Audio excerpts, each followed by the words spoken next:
हम्म, तो थोड़ी चर्चा, चुनाव चर्चा आज भी कर लें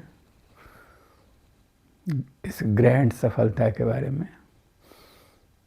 और आज तो हम सिर्फ और सिर्फ झारखंडी जनता को, खास करके आदिवासी वोटरों को, आदिवासी समुदाय को, जिसे लोग पिछड़ा, थोड़ा बहुत परंपरागत ढंग से वोट करने वाले और संसदीय राजनीति को न समझ पाने वाले वोटरों के रूप में देखते रहे हैं अभी तक। लेकिन इस बार या इसके पहले लोकसभा चुनाव में भी जिस तरह से, जिस समझदारी से इन लोगों ने वोटिंग किया है वो बेमिसाल है। उसको इस रूप में, इस कंट्रास्ट में आपको देखना होगा कि देश कैसी विषम परिस्थिति में गुजर रहा है, किस तरह की राजनीति देश में हो रही है, किस तरह यह सरकार, जो केंद्र सरकार भाजपा की कारपोरेट परस्त केंद्र सरकार, किस तरह छल बल प्रपंच से दबाव देकर केंद्र की सत्ता में बनी हुई है। किन लोगों के बैसाखी के सहारे, किन लोगों के सहारे, जिनका वो बैसाखी के रूप में इस्तेमाल कर रही है, वो लोग कौन हैं और उनका कैरेक्टर क्या है। नीतीश कुमार हो चाहे नायडू हो, अभी जो अदानी के बारे में और अदानी को लेकर, अदानी और उनके भतीजे, उनको लेकर अमेरिका ने फ्रॉड का मामला दर्ज किया और दोनों के खिलाफ वारंट इशू किया है। और ये बेशर्म देश और यहाँ के हुक्मरान, यहाँ की न्यायपालिका सब मूक भाव से यह सब देख रही है। क्योंकि अडानी के जो लोग हैं, अडानी पर जो आरोप है वो गजब का है। गजब ये कि वो भारत में, अपने ही देश में, जहाँ के वो मूलतः हैं, ऐसे तो इंटरनेशनल उद्योगपति हो गए, लेकिन जहाँ के हैं वो अपने ही देश की जनता को चूना लगाने के लिए बिजली, सौर ऊर्जा को महंगे दामों पर बेचते हैं और इसके लिए रिश्वत देते हैं। इतना गंभीर घृणित आरोप इन जैसे लोगों पर है। और इसको बचाने वाली पूरी जमात किस तरह देश को खोखला कर रही है। तो इन परिस्थितियों में जो ये चुनाव था, हरियाणा और जम्मू कश्मीर में जो चुनाव हुआ, जम्मू कश्मीर में तो वो लोग नहीं जीत पाए, लेकिन हरियाणा में जैसे तैसे उन लोगों ने हारी हुई बाजी को पलट दिया। बहुत तरह का जांच पड़ताल हो रहा है, क्या पता क्या निष्कर्ष निकलेगा। लेकिन अब जो इसके बाद का ये दो महत्वपूर्ण चुनाव था जिसमें बहुत उम्मीद था, महाराष्ट्र और झारखंड में, लेकिन महाराष्ट्र फेल कर गया। अजीब तरह का वो राज्य रहा। महज 58% तो वोटिंग ही हुआ वहाँ हुई, जबकि वो विकसित राज्य माना जाता है, पढ़े लिखे प्रबुद्ध लोगों का वो शहर है मुंबई, और वो पूरा वैसे में एक पिछड़ा राज्य के रूप में जो चिन्हित है, और सबसे ज़्यादा पिछड़ी आबादी जिसको माना जाता है। पिछड़ी आबादी इस सेंस में नहीं कि यहाँ वो किसी तरह का विपन्न राज्य है, वन संपदा, धन धान्य से पूर्ण राज्य, लेकिन जनता, आदिवासी जमात, चूँकि वो औरों से भिन्न है, उनके जीवन के आदर्श भिन्न है, जो इस पृथ्वी का दोहन मात्र नहीं करते हैं, उसके साहचर्य में जीते हैं और इसीलिए बेवकूफ़ समझे जाते हैं।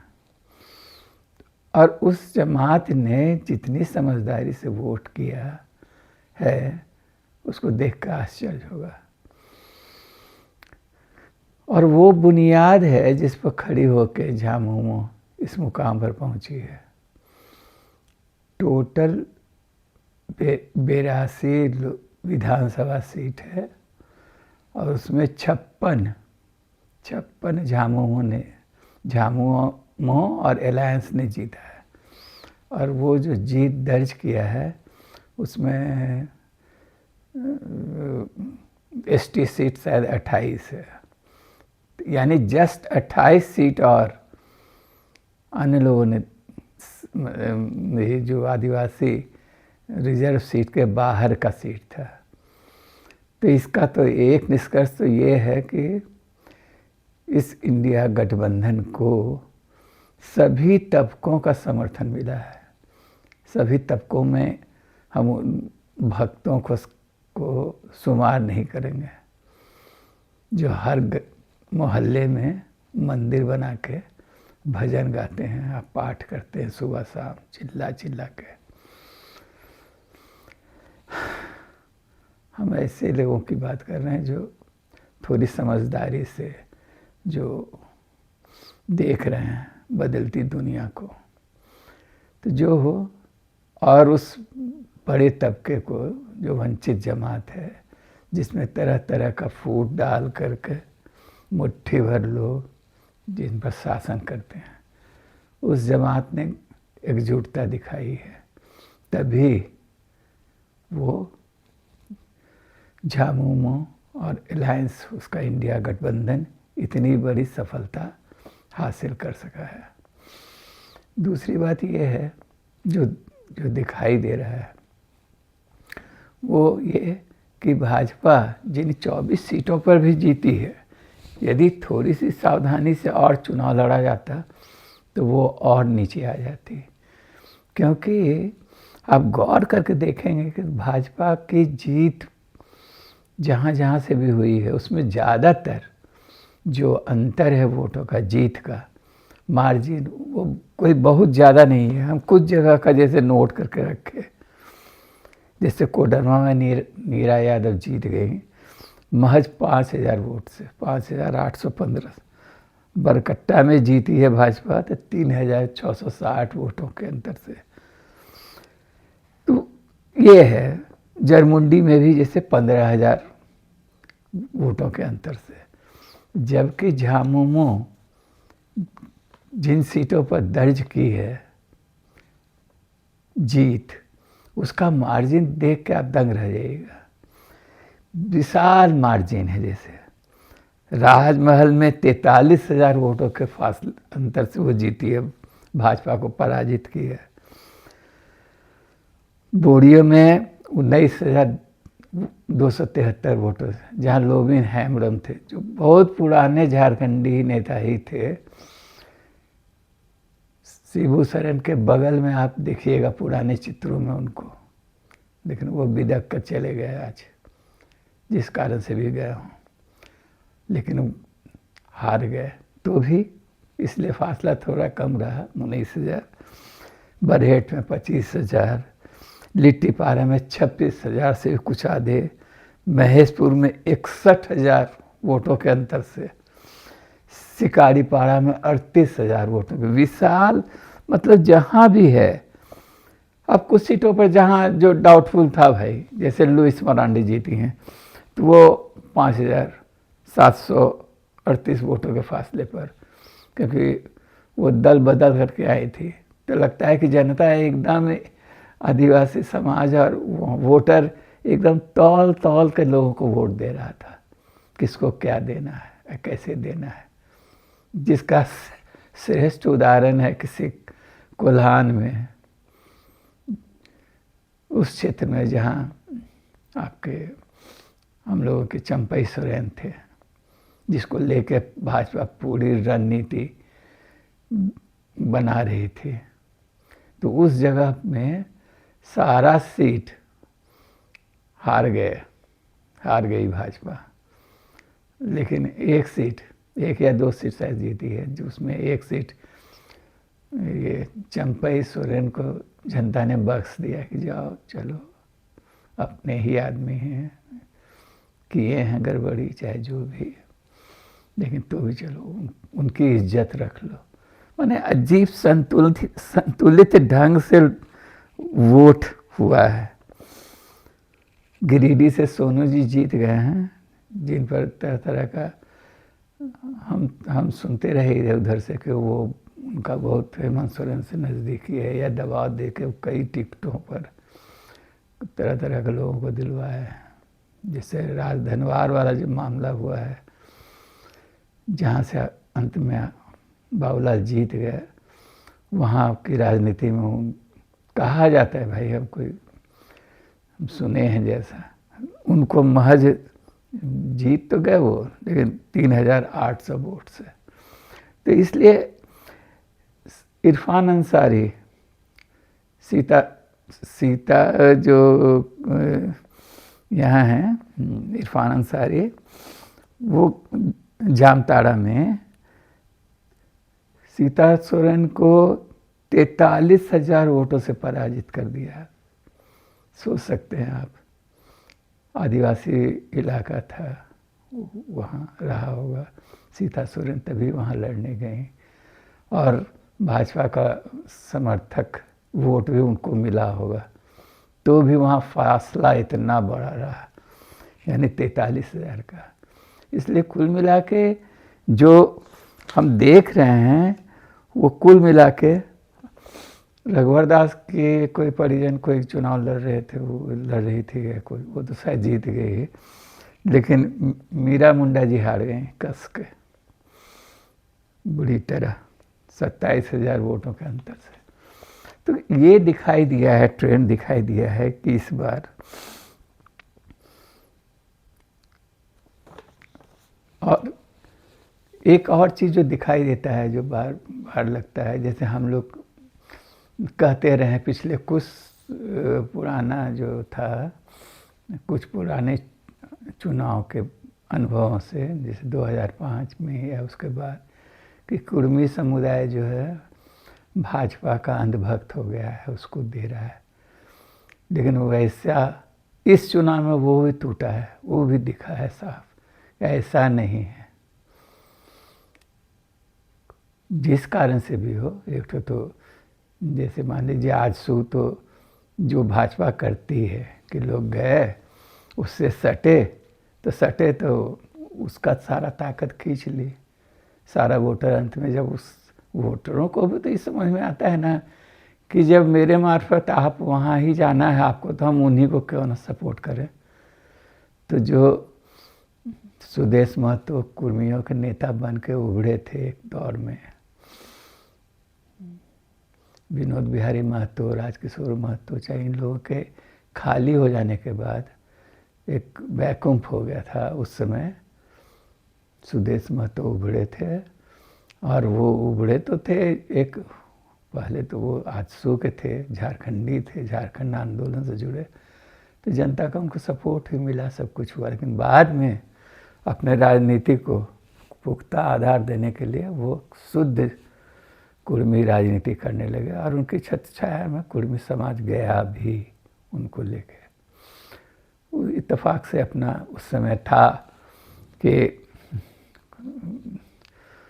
किसी हंग विधानसभा बनती थी, निर्दलीय विधायक है, 2-4 विधायकों वाली पार्टी भी बारगेन करके सत्ता में हिस्सेदारी कर सकती थी। इसका सुदेश महतो ने चालाकी से, होशियारी से खूब उपयोग किया, और इसलिए उनके इर्द गिर्द लोग जमा भी हो गए।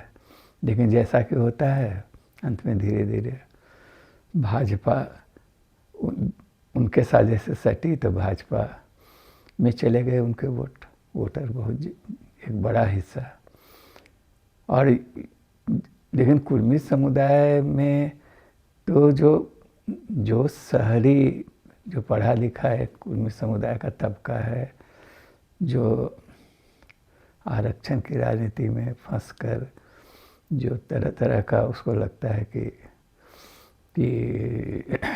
उसके, हम उससे ज़्यादा विस्तार से नहीं जाएंगे उसमें, कि जो छीना झपटी मची हुई है आरक्षण की, उसको लेके उसको लगता है कि नहीं, सत्ता में भागीदारी मेरी होगी, तो जैसे भी हो तो वो, लेकिन उससे इतर जो गांव-गांव में जो कुर्मी समुदाय जो वो सदियों से आदिवासी और कुर्मी एक साथ रहते रहे हैं, कभी उनमें टकराव भी नहीं हुआ है।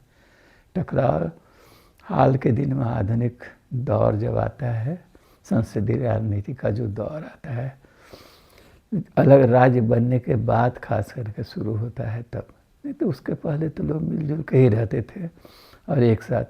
अलग राज्य के आंदोलन में जितनी शहादत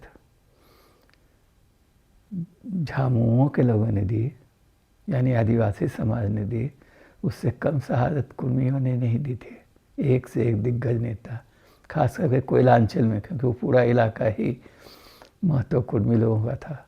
तो माफिया से टकराव में हर जगह कितने लोग मारे गए, खाली यहाँ ही नहीं, अगल बगल के राज्य में, पश्चिम बंगाल जो सटा हुआ इलाका है वहाँ, पुरुलिया वगैरह का इलाका जो है उसमें, अब वो कुर्मी समुदाय जो कोयलांचल में महाजन और माफियागिरी से और महाजनी शोषण के खिलाफ पूरा लड़ता रहा था, जहाँ आदिवासियों के साथ मिल के कंधा मिलाकर, अब वो धीरे धीरे उन्हीं ताकतों का सपोर्टर हो गया, उन ताकतों का, उस छतरी का जिसके नीचे वही महाजन और वही माफिया जिस छतरी के नीचे जमा हो चुके हैं, जिसका नेतृत्व भाजपा कर रही है। तो जो साथी, तो लेकिन उस कुर्मी समुदाय ने भी इस बार जो वोट दिया है वो झामुओं में शामिल कई लोग खूब मजबूती से जीते हैं। ठीक है, वहाँ बेबी देवी या जो भी हैं वो वहाँ की, वो हार गए कुछ वोटों से, लेकिन डुमरी में, लेकिन वो जो है जो हम देख रहे हैं, तो उसमें भी कोई वो जीत जो है बहुत बड़ा नहीं है, लेकिन कई जगह जो है कस के जीते हैं लोग। मथुरा प्रसाद जीते, एक सविता महतो जीती हैं, कहाँ का है, माने काफ़ी लोग, माने झामुमो में शामिल कई लोग हैं। इसलिए अभी जो 10 लोग पहुँचे हैं कुर्मी समुदाय के विधायक बनेंगे, जो बने हैं, उसमें झामुमो के लोग भी हैं और भाजपा के तो हैं ही, भाजपा के टिकट पर जीते हुए कुछ लोग भी होंगे। लेकिन ये साफ दिखा कि वो चीज़ अब धीरे धीरे टूटेगा। आगे जो राजनीति चलेगी उसमें ये आदिवासी कुर्मी एक होंगे, मिल के लड़ेंगे एक बड़े उद्देश्य के लिए। तो ये संभावना वाली बात है। लेकिन अभी तो कुल मिला के हम जो भी बात कर रहे हैं कि झारखंड की जनता ने बहुत समझदारी से एकदम मैच्योर होकर वोट दिया है। आदिवासियों ने तो दिया ही है, क्योंकि जो कुल सीट है, ट्राइबल सीट, एसटी सीट, उसमें से इक्का दुक्का को शायद छोड़ के सारा जो खूंटी में हम लोग डाउटफुल हो गए थे कि इस बार भी क्या होगा, क्योंकि पहले ही दिन जब टिकट की घोषणा हुई थी तो दो सीट के बारे में हम संदेह व्यक्त कर दिए थे कि महुआ माझी नहीं जीतने वाली हैं। माने रांची सीट आप हार जाइएगा, खूंटी सीट हारिएगा, जैसा उम्मीदवार दिए हैं आप लोग। तो महुआ माझी से साहित्यकार हैं और उनसे पूरी सहानुभूति है, लेकिन अपना विश्लेषण था मेरा कि वो नहीं जीत सकेंगे। यहाँ का रांची का चरित्र दूसरा है, कैरेक्टर दूसरा है वोटर का, ये यहाँ डोमिनेट करते हैं बहिरागत। खुद महुआ माझी के जो जो बिरादरी के लोग हैं, यानी बंग समुदाय के लोग जो हैं, वो भाजपा को वोट देंगे तो कहाँ से जीतेंगे। तो जो भी हो, हमको माने हम आशंका व्यक्त किए थे, वो सच हो गया, वो खराब ही हुआ। जीतती तो कम से कम झामुमो का एक सीट और बढ़ता।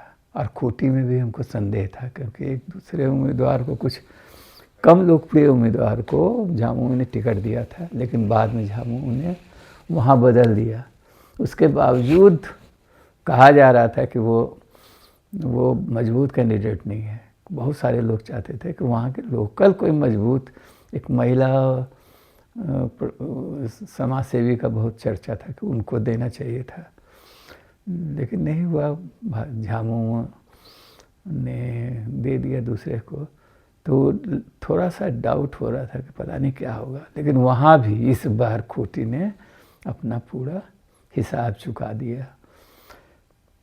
इतने दिनों से जो लोग जमे हुए थे वहाँ आदिवासी इलाके में भी, शायद उसके भीतर का पेच वही था, ईसाई बनाम गैर ईसाई आदिवासी, और उसी के बल पर वहाँ पर ये अपना कर रही थी भाजपा। लेकिन अभी वहाँ तोड़पा में सब जगह तो बहुत शानदार वोटिंग हुआ है। अब बहुत समझदारी से आदिवासी जनता ने वोट किया है। इसलिए हम तो कल भी बोले थे, इस जीत का खूब आदर और सम्मान करना चाहिए। किसी भी तरह से इस थोड़ा सा भी यदि इन लोगों ने गलती किया, गड़बड़ किया, तो उसका खामियाजा भुगतना पड़ेगा। जनता जब आपको वोट देती है, आपको चुनती है, और बड़ी उम्मीद से, और आप उसके उम्मीद पर खड़ा नहीं उतरेंगे, तो जो पहुंचा देती है ऊपर वो तुरंत। और इसका एक अर्थ ये भी हुआ कि आपको इस बात का एहसास सभी को होना चाहिए कि ठीक है, दलगत राजनीति में पार्टी सुप्रीमो होता है वो, लेकिन फाइनल जो कंट्रोल करती है वो जनता है। ठीक है, वो अभी हमारे यहाँ ये विकल्प नहीं है कि जनता बीच में ही रिवोल्ट कर दे। हालांकि लोहिया कहा करते थे कि जिंदा कौमें 5 साल तक इंतज़ार नहीं किया करती है। तो ठीक है, लेकिन हमारे यहाँ हम लोग चाहते भी थे रिकॉल का अधिकार हो जनता को, यानी जो जनता वोट देती है वो वापस बुला सके, लेकिन वो नहीं हो पाया है। जो राजनीति चल रही है उनको इस सूट नहीं करता है, इसलिए वो लोग नहीं होने देंगे। तो भी ठीक है, तुरंत नहीं, लेकिन अगले चुनाव में हिसाब चुकता कर देती है जनता। तो इसलिए जनता के सम्मान का, जनता के वोट का जो विशाल समर्थन आपको किया है और हर तबके ने किया है, उसका आदर होना चाहिए। और जल्द से जल्द सरकार का गठन हो और सरकार अपनी घोषणाओं को पूरा करने में लग जाए। आज यही बात समाप्त करते हैं। एक बार झारखंडी जनता को, खासकर आदिवासी जनता को बहुत बहुत जोहार ही कहेंगे भाई, और कोई दूसरा शब्द नहीं। उन्होंने कमाल का काम किया है। बहुत मैच्योर, समझदार मतदाता के रूप में, नागरिक के रूप में काम किया है। उनकी बदौलत पूरे देश में भले तानाशाही और दमन का दौर पर शायद काबू ना पा सके हम लोग, लेकिन कम से कम झारखंड में उम्मीद करेंगे कि यहाँ आदमी आतंक मुक्त वातावरण में सांस लेगा, जिएगा, और समस्याएं तो हल होंगी ही। नहीं होंगी तो फिर 5 वर्ष बाद चुनाव होगा,